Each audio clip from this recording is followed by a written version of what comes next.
عزیزو، حقیقی عرفان کے اس پروگرام عصمت و تورات انجیل میں آپ کی خدمت کا سلام اور خوش آمدید۔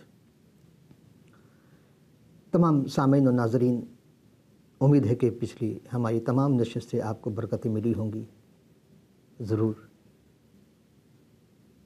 اور یقیناً وہ خدائے وحدہ لا شریک جو سب کو فیض اور فائدہ اور مسلسل رحم کرنے والا ہے، عطا کیے جا رہا ہے۔ اس کی نگاہ میں سارے بندے ہیں، اس کا کلام کبھی تبدیل نہیں ہو سکتی۔ لیکن عجب یہ اتفاق ہے کہ کچھ لوگ ہیں جو کہتے ہیں کہ توریت جو پہلی کتاب جناب موسیٰ کلیم اللہ کے ذریعہ ہم تک پہنچی تھی، اور جناب داؤد کے پاس جب زبور کا نزول ہوا تو وہ توریت منسوخ ہو گئی، اور اسی طرح جناب عیسیٰ ابن مریم یعنی یسوع المسیح کو جب خدا نے انجیل دی تو زبور منسوخ ہو گئی، اور جب قرآن آیا تو انجیل منسوخ ہو گئی۔ عزیزو، سوچنے کی بات یہ ہے کہ چونکہ ہمارا مطالعہ نہیں ہے اسی لیے ہم ایسی بات کہہ جاتے ہیں۔ توریت جو ہے وہ ایک تاریخ کی کتاب ہے، اس میں خدا کے احکامات ہیں، اور وہ کائنات کی تخلیق کی ساری باتیں اس میں درج ہیں، کس دن خدا نے کیا چیز تخلیق کی۔ زبور جو ہے وہ خداور پروردگار عالم کی تعریف و توصیف ہے۔ انجیل جلیل جو ہے اس کے اندر واقعات، معجزات اور بہت سی باتیں درج ہیں۔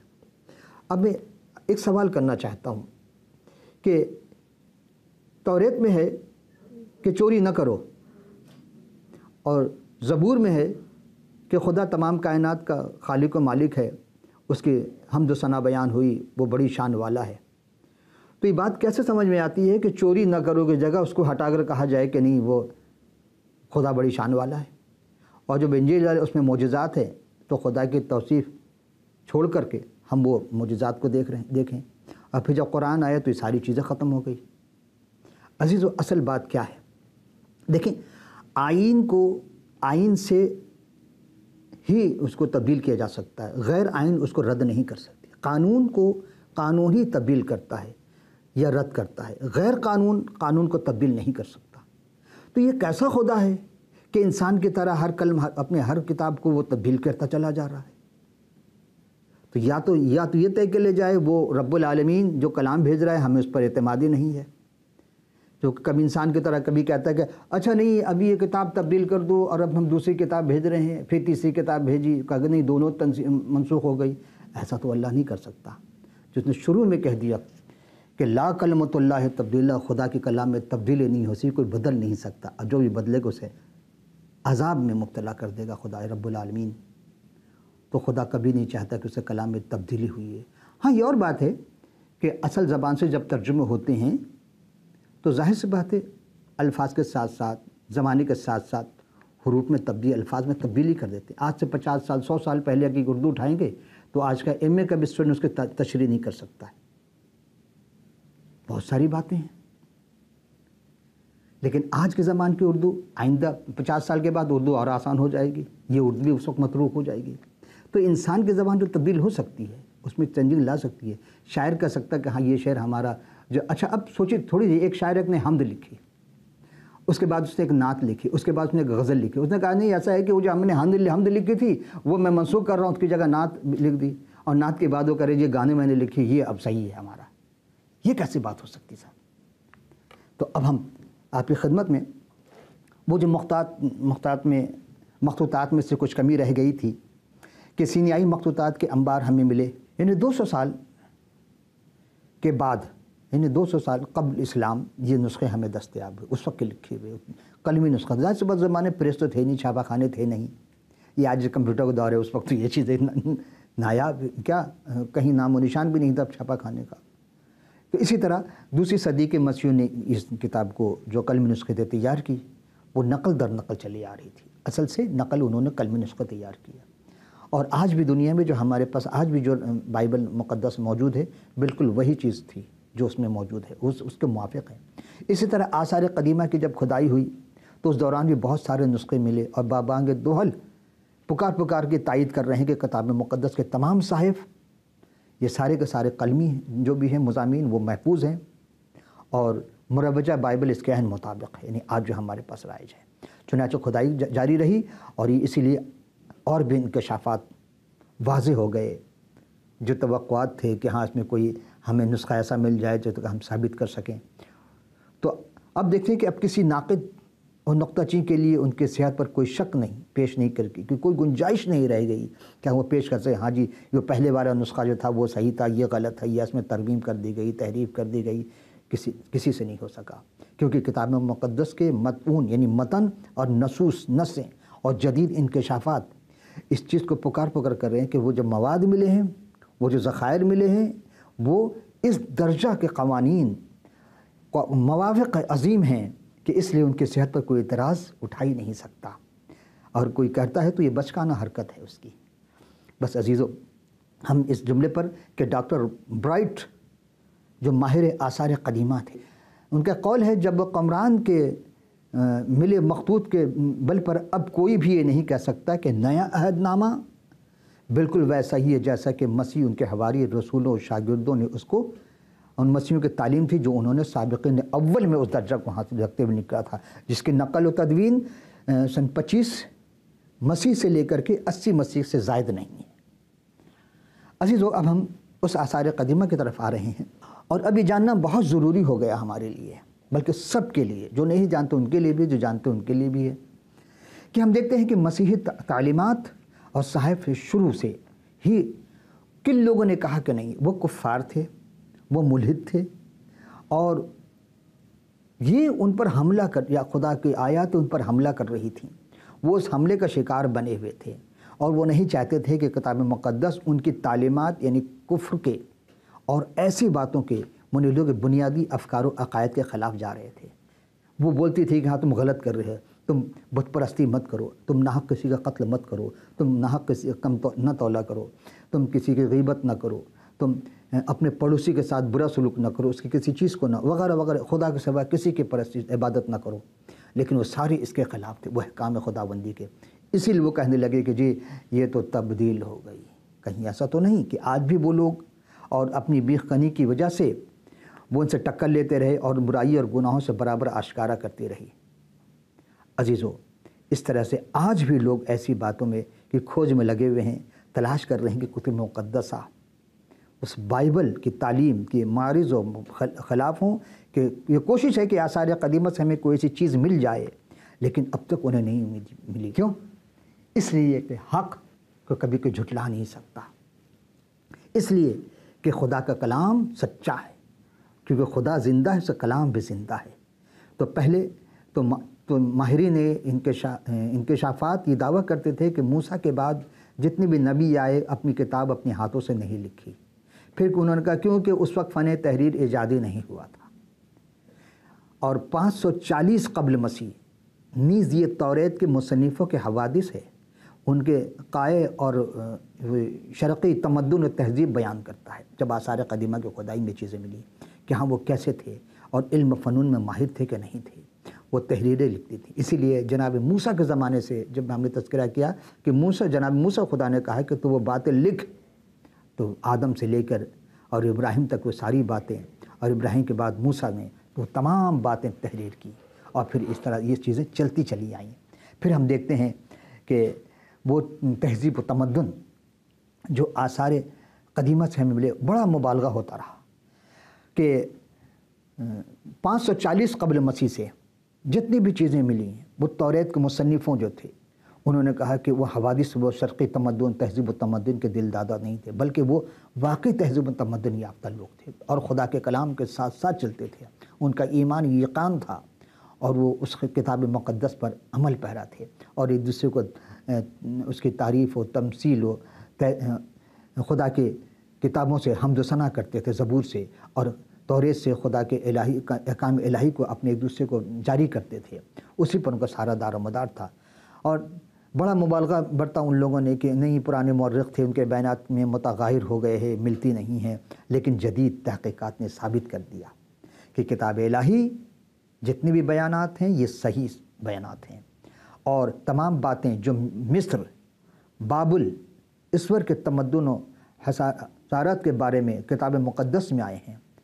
مثلاً صخر کے تغلط پلاسور اور وقت نصر، یہ جتنے بھی لوگ گزرے ہیں وغیرہ کی باتیں سب جدید انکشافات میں ظاہر ہو گئے، اور اسی کے مطابق اور خوشی کی بات یہ ہے کہ کھوج میں وہ انواع اور تحریریں بھی ملی ہیں، یعنی جیسے موسیٰ، یوشع اور سیموئیل اور عزرا وغیرہ کے لکھے ہوئے ہاتھوں کی تحریریں تھیں۔ اور یہی نہیں، چنانچہ یہ بات ثابت ہے کہ جب جناب ابراہیم علیہ السلام، جناب موسیٰ، ایوب، نہمیہ علیہ السلام کے زمانے کے لکھے ہوئے رواج، مسیح جناب حضرت مسیح کا وہ قول کہ پتھر چلا اٹھیں گے، آپ کو یاد ہوگا ہم نے اپنی ایک نشست کے گفتگو میں کہا تھا، بار بار کہا کہ پتھر چلا اٹھیں گے۔ تو یہ آثار قدیمہ سے ساری چیزیں اس زمانے کے جو چیزیں، کیونکہ حجری الواح، حجر کہتے پتھر کو، جیم را حجر، حجر کہتے پتھر کو، پتھر پہ لکھے ہوئے جو الواح تھے، جو چیزیں لوح کے جمع ہے الواح، جو تحریر تھیں وہ ساری کے ساری ملتی ہیں، سلیں اور تحریر، اور وہ نقوش کے ذریعہ پکار کے کہہ رہی ہیں، کیا کہتی ہیں کہ وہ خاص حوادث و واقعات مقدس جو کہ کتاب صحائف میں مرقوم ہے وہ صحیح ہیں۔ عزیزو، مثلاً تخلیق عالم کا قصہ لیجئے، بائبل میں جو ہے وہی بابلی میں اور ایشوری نقوش میں بھی ملتا ہے، اگر نہیں تو انہوں نے کیسے تحریر کی، سوائے اس کے کہ الفاظ کے تھوڑے سے فرق ظاہر ہوئے اس میں۔ مثلاً بابلی نقوش کہتے ہیں کہ خدا نے سدوم کو کواکب بنائے، جبکہ کتاب مقدس یعنی توریت میں ہے کہ خدا نے دو بڑے نیر بنائے، ایک نیر اعظم اور ایک نیر اکبر، ایک نیر اصغر، یعنی بڑا اور چھوٹا، ایک رات کے لیے اور ایک دن کے لیے، نیر اکبر دن کے لیے، نیر اصغر جو ہے وہ رات کے لیے، یعنی سورج اور چاند بنائے۔ پھر انہوں نے کہا کہ بابلی میں لوحے ملتی ہے کہ دیوتاؤں نے چرند پرند رینگنے والے جانور بنائے، جبکہ توریت میں خدا نے کیا کہا کہ خدا نے ان جانوروں کی تخلیق کی۔ تھوڑی سی تبدیلی ہے، چونکہ وہ بت پرست ذہن بن چکے تھے اس لیے انہوں نے اس طرح لکھا، لیکن خدا کا کلام ہر زمانے میں سچا رہا ہے۔ بابلی زبان یہ ہے کہ خدا نے مردوخ نے انسان کی گوشت و ہڈی سے خلق کیا، جبکہ خدا نے کہا کہ ہم نے انسان کو مٹی سے بنایا ہے۔ اور قرآن بھی کہتا ہے کہ جب کہا کہ انی خالق بشر من طین، میں مٹی سے ایک بشر کو بنانے والا ہوں، تو دیکھیں بہت سی باتیں جو بائبل کی ہے تفصیل کے ساتھ ہے، قرآن میں اختصار سے بیان کی گئی ہے۔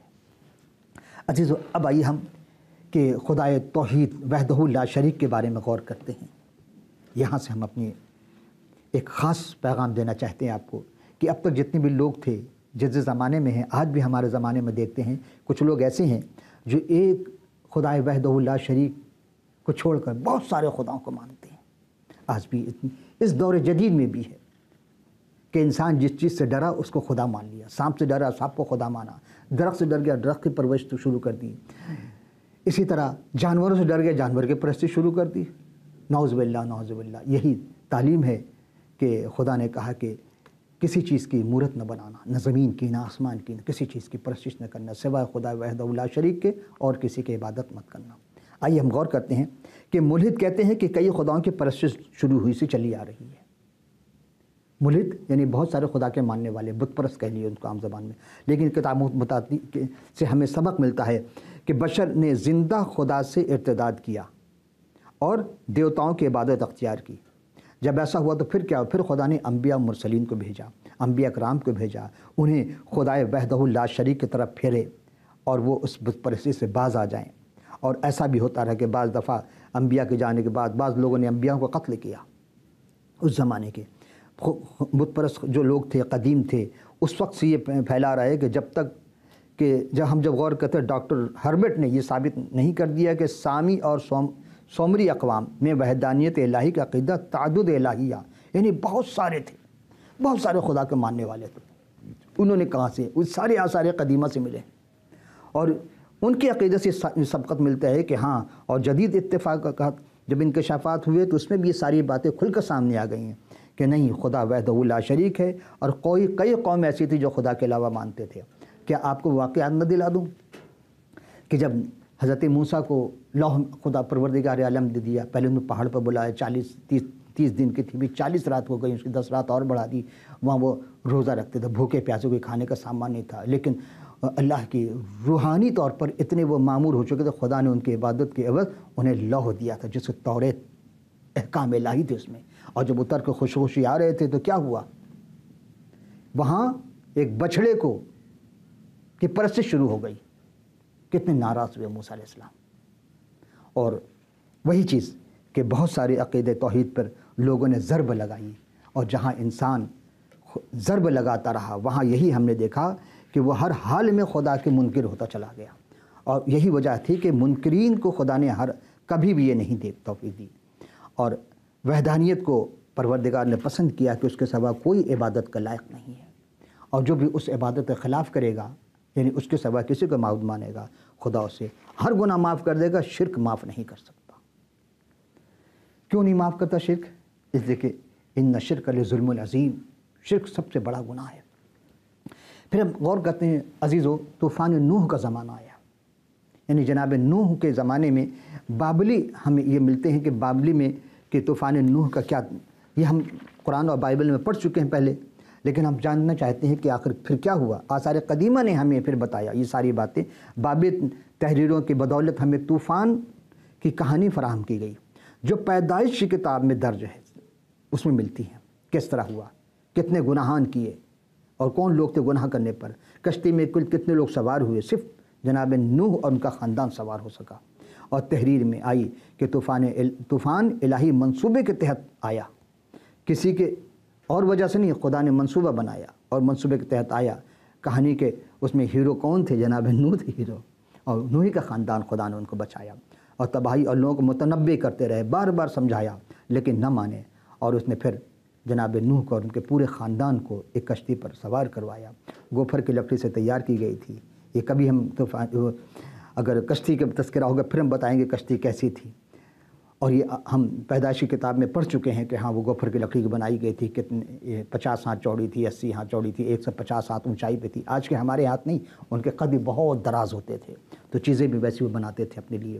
جانوروں کا جگہ بنایا، کھانے پینے کا سامان رکھا، ہر قسم کے چوپائے جانور، ہر قسم کی جوڑی رکھی تھی. جناب نوح علیہ السلام نے کتنی بڑی کشتی بنائی تھی. تو ہر جانور نر مادہ اور جوڑی بنانے کے بعد اس میں سب خدا کے احکام کے تحت کیا تھا. انہوں نے اپنی مرضی سے کچھ نہیں کیا. اور وہ کشتی کتنے دن تک پانی میں رہی، یہ ساری باتیں درج ہیں. لیکن ہم جب غور کرتے ہیں کہ جب وہ کشتی انہوں نے دیکھنے کے لیے پہلے کوا کو چھوڑا کہ جاؤ دیکھ کر آپ پانی خشک ہوا کہ نہیں، زمین نظر آئی کہ نہیں، وہ واپس نہیں آیا. لیکن جب فاختہ کو چھوڑا تو وہ آ کر زیتون کی خشک شاخ لا کر کے جناب نوح علیہ السلام کو دیتی ہے. پتہ چلا کہ ہاں زمین خشک ہو گئی. کشتی ایک پہاڑی پر رک گئی. جناب نوح نے وہاں مذبح خانہ بنایا، یعنی خدا کے حضور اپنی اس چیز کی قربانی پیش کی. پروردگار تو نے ہماری جان بچائی ہے، تو ہی ہمارا خالق و مالک ہے، دیکھ ہم تیرے حضور سجدہ کرتے ہیں اور قربانی پیش کرتے ہیں. یہ تھا جناب طوفان نوح.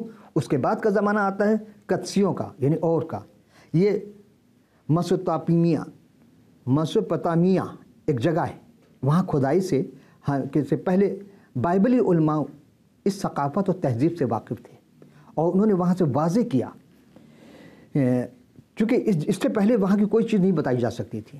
آثار قدیمہ ہی نے ہمیں اس چیز کو ثابت کیا کہ جو بھی چیز ہمیں ملی ہے آثار قدیمہ سے ملی ہے، ورنہ آج ہمیں کیسے پتہ چلتا.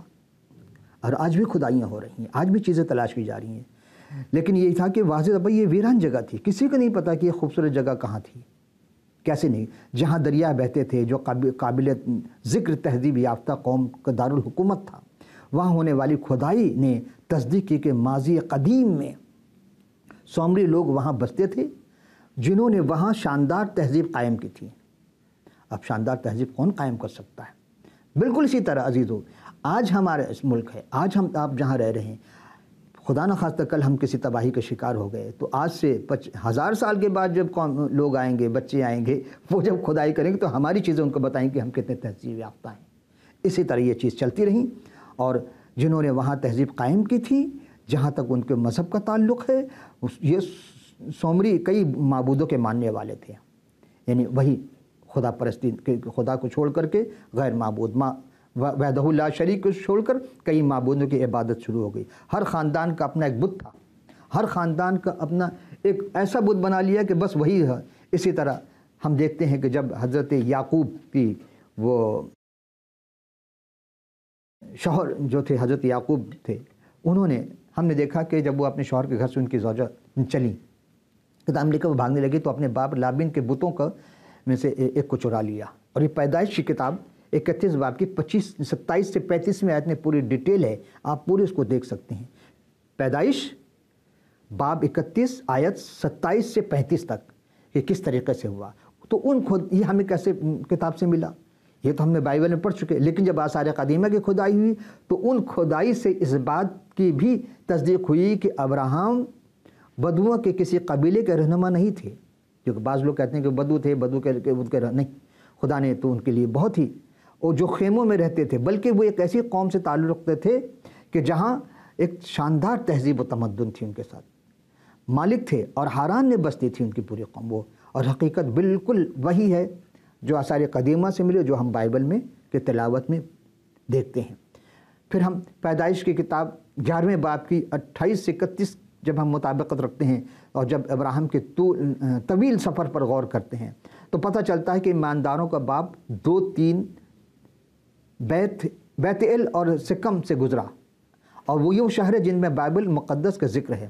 مزید برآں جب ہم غور کرتے ہیں فلسطین کے بارے میں، دریافت ہونے والے کھنڈرات، اس بات کی تصدیق کرتے ہیں کہ جو کچھ بائبل مقدس اس علاقے کے بارے میں بتاتی ہے جو بحیرہ مردار کے جنوب میں واقع، جہاں ابراہیم نے کچھ وقت قیام کیا، وہ بالکل سچ ہے۔ یہ علاقہ ابراہیم کے ایام میں گنجان آبادی تھی۔ عزیزو، اب ہم جب غور کرتے ہیں جناب یوسف جو یعقوب کے بیٹے تھے، اور کیا ہوا ان کے ساتھ، ان کے بھائیوں نے کتنا ظلم کیا ان کو، اور ظالمانہ چال کا شکار ہوئے، اسے ایک مصری قافلے کے ہاتھ بھیج دیا جاتا ہے، لیکن چونکہ وہ بے گناہ اور راستہ باز تھے، خدا نے سب باتوں سے بھلائی پیدا کی، اور اسے فرعون کی نگاہ میں اتنا معتبر اور مقبولیت اور ان کے حسن و جمال کی صرف بات نہیں تھی، بلکہ ان کے علم و دانش کی وجہ سے، ان کے وہ باتوں کی وجہ سے جو پیش کرتے تھے وہ، اور اسے کیا ہوا کہ بظاہر تو غلام قرآن نے شو کیے تھے، قرآن بنا کے لے جائے گا، لیکن وہ وہاں کے ملک مصر حاکم کے بادشاہ حاکم بن گئے اور وزیر خزانہ ہوئے۔ اور وزیر خزانہ نے کیا بتا دیا کہ اس کہانی کی ایک تصدیق ملتی ہے، ایسی تختی ملی ہے ہمیں آثار قدیمہ میں، کہ جو ایک مشہور مصری کی قبر سے ملی ہے، جو یوسف علیہ السلام کا ہم اثر تھا اس زمانے کا، اور ماہرین نے اس کے اندر تحریر سے یہ نتیجہ اخذ کیا ہے کہ اس کے ایام میں ایک انتہائی خوفناک قحط پڑا، اور ریاست نے لوگوں میں اناج تقسیم کیا، جو فراوانی کے ایام میں وزیر خزانہ نے جمع کیا تھا، اور بدلے میں ریاست نے لوگوں کی جائیداد ضبط کر لی۔ یہ بیان پیدائش کے 47ویں باب کے آیت نمبر 18 سے 22 میں موجود ہے، بالکل اسی مناطق سے ملتے ہیں کہ وزیر خزانہ بنائے گئے۔ انہوں نے کیا کیا؟ بادشاہ نے خواب دیکھا تھا 7 بھینسوں کا اور وغیرہ وغیرہ، یہ سب آپ کے علم میں ہیں، میں تو تعلیم کی حیثیت سے آپ کی خدمت پیش کر رہا ہوں۔ کیا آج بھی ہمارے ملک میں جو وزیر خزانہ وہ غریبوں کے دیکھ بھال کرتے ہیں؟ کتنی افسوس کی بات ہے۔ حلف لینے کے باوجود بھی اگر کوئی خدا کے احکام کی خلاف ورزی کر جائے، عزیزو، جناب یوسف علیہ السلام سے سبق سیکھنی چاہیے ہم لوگوں کو کہ انہوں نے کس طریقے سے اس چیز کو پیش کیا۔ اور پھر ہم چلتے ہیں عزیزو اب مصر کی جانب، کہ مصر میں عبرانیوں کے غلام تھا تیموتھیوس سوئم، اس زمانے کا تیسرا بادشاہ تیموتھیوس کہلاتے تھے یہ، اس کے زمانے تعلق تھا۔ ایک کندہ ملا تحریر کردہ، جو پتھر پہ تحریر کیا تھا وہ ملا، جو فرعون کے ایک معتبر، یعنی اس کے زمانے پہ جو اس کا ماننے والا تھا، اب تھا، نوکر کہیں غلام کہہ رہے ہیں، یا اس کا جو ماننے والا تعمیر کرنے والے عبرانیوں کو دکھاتا ہے۔ کئی کھنڈرات بھی دریافت ہوئے اس دوران، اور جن کی دیواریں موٹائی میں 8 فٹ اور تک تھی، جو سورج کی روشنی میں سکھائے گئے گارا اور بھوس سے بنائے گئے تھے۔ یہ وہی بات کہ جب مصریوں کہا تھا کہ دیکھو ان کو نہ بھوس دینا نہ چیزیں دینا، اور ان سے کہا تم اینٹیں بناؤ۔ بس عزیزو، جب عمرانیوں کے مصری غلام سے خروج 1888 مسیح یعنی عیسوی میں تلمارنا سے ایک تختی دریافت ہوئی ہے، جس تختی کی میخیں میں تحریر ہوئی ہیں کہ ہوئی تھی کہ فلسطین کے حاکموں اور نے فرعون کے تختیاں بھیجی تھی جن میں عبرانی لوگوں کے حملے کی وجہ اور ان کی مدد مانگی تھی۔ عزیزو، ہم جب غور کرتے اسی تختی میں جناب موسیٰ کی شریعت کی باتیں بھی ہیں جو ہم پیدائش کی کتاب میں پڑھ چکے ہیں۔